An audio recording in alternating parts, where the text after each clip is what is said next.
Hi, I'm Laura Andrus, and I will be discussing HIV/AIDS in Hispanic communities. HIV is a global issue that affects different people of all cultures, ethnicities, religions, genders. HIV affects children, women, and men. HIV does not discriminate, people do. HIV only affects humans. It weakens the immune system by destroying important cells that fight disease and infection. Latino represents the fastest growing minority group in the United States. They are affected disproportionately by HIV and AIDS and other sexual transmitted diseases. Latino youths are less likely to use condoms and report higher rates of unprotected sex than non-Latino whites. Hispanics bear a large burden of the HIV/AIDS epidemic in the country. Hispanics experience higher rates of premature death due to AIDS when compared to counterparts in other racial or ethnic communities. In July 2012, the Center of Disease Control released that 80% of Hispanic Latinos are aware of their HIV status, and of those, 26% have their virus under control. Now, empowering the Hispanic communities by educating them on prevention of HIV and AIDS infection, by creating opportunities to choose a healthier sexual lifestyle and make better choices. Globally, the overall number of people living with HIV has increased as new infections occur over each year. HIV-affected adults report that as a result of HIV stigma and discrimination, they have experienced loss of social support such as friends, family, and sexual partners.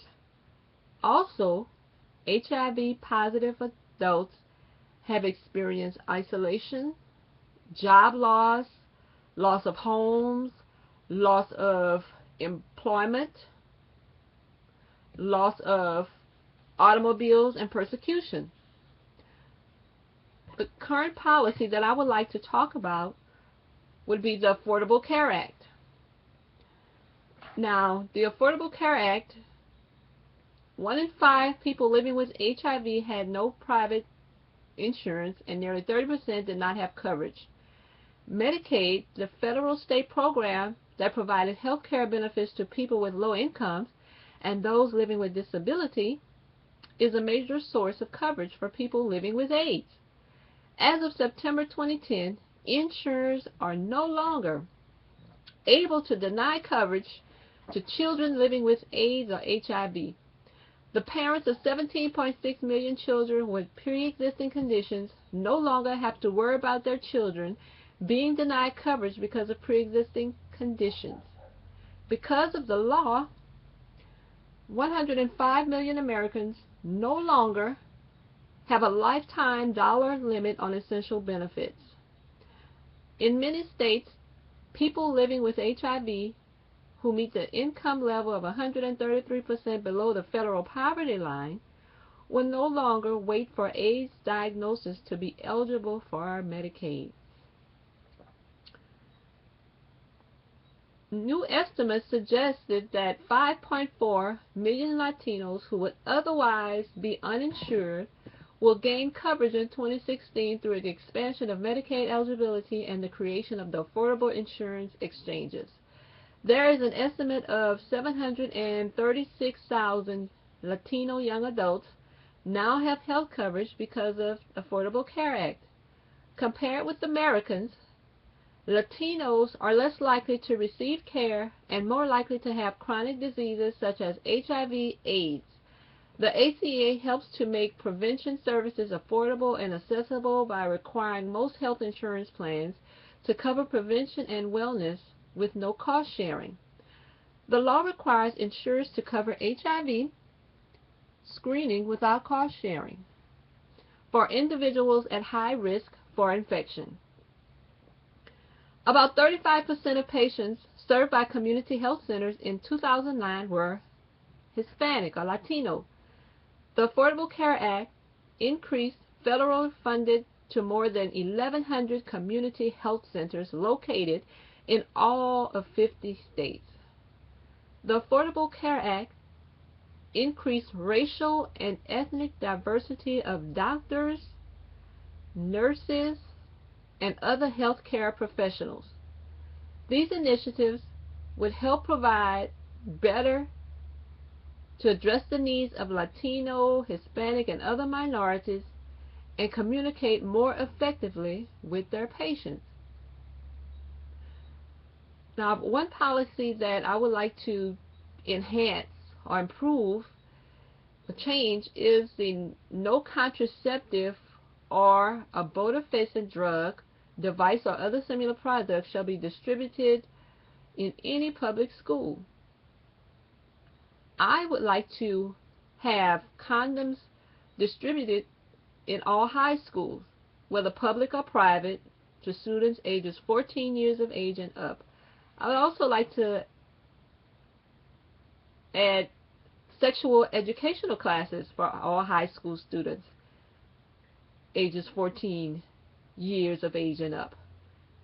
Empowering is helping people identify their course of action, make decisions about which is more beneficial, giving people more power over their own lives. There should be bilingual staff that speaks English and Spanish, instructing educational training programs. Changes will cost about, I would say about $150,000 a year to implement. And the money should come from federally funded grants. Who would support it? Congress, schools, senators, legislators, mayor, representatives, the state of Louisiana. Who would oppose it? Maybe some parents. It will succeed. It is a very good investment because it can save millions of lives, millions of people's lives. The length can be longer. The investment can enhance, enrich people's lives. They can lead a productive, quality life through this investment, through HIV testing, counseling, and treatment. Knowledge is power. Thank you.